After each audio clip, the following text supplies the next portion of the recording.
like him because his power in his left hand is fucking nasty. It's fucking ridiculous. Like if you pull up, if you see the fight with him when he wobbled or dropped Nick Diaz. Yeah. Nick Diaz don't get dropped the shit. Like I know. like that. But how crazy is Nick Diaz? Nick Diaz forced him into a dogfight. That's just Forced him into a dogfight. And that was one of the most freakish, weirdest knockouts. It was amazing. But the thing is, that was when UFC had first taken over Strikeforce, and I was sitting there cage size, and I'm thinking to myself, this is hands down the greatest MMA one-round fight I've ever seen in my life. It was amazing. It was amazing. He just wore him out. Yeah.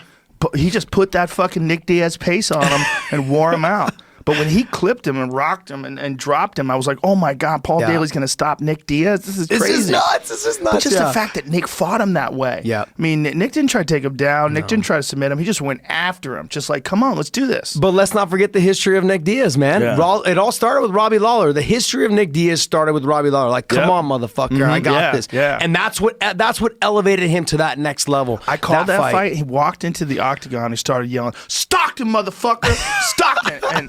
And Robbie Lawler's like, what is happening here? Yeah. Like, what is this? Like, Robbie Lawler was this dark destroyer. Everybody was scared of him. He was a spooky dude. He was flatlining people. And Nick Diaz, not only was he not scared of him, he was talking mad shit to him. He was fighting him. He was like, what, bitch? What we doing, bitch? What we doing, bitch?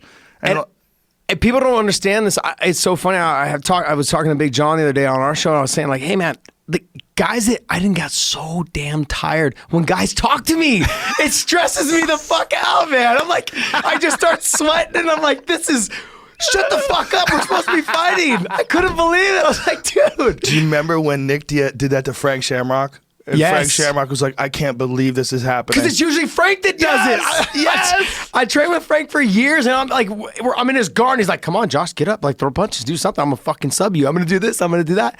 And you're just like, shut up, man. I just want to punch you harder, and it makes you more tired. And the fact that Nick was doing it and out cardioing him. Yes. Frank's thing was always be in the best shape so you could put, like when he beat Tito. Yeah. Just put that pace on him, and Tito couldn't keep up, and then he finished him. Yeah, Frank was not the same guy when he fought Nick at that time. But let's be real, like at that time, like it was awesome to see somebody like Nick do that. Because Nick, though, if you recall at the end of the fight, he picks Frank up. He's like, you're a fucking legend. Do not sit down there like that. You're a fucking legend.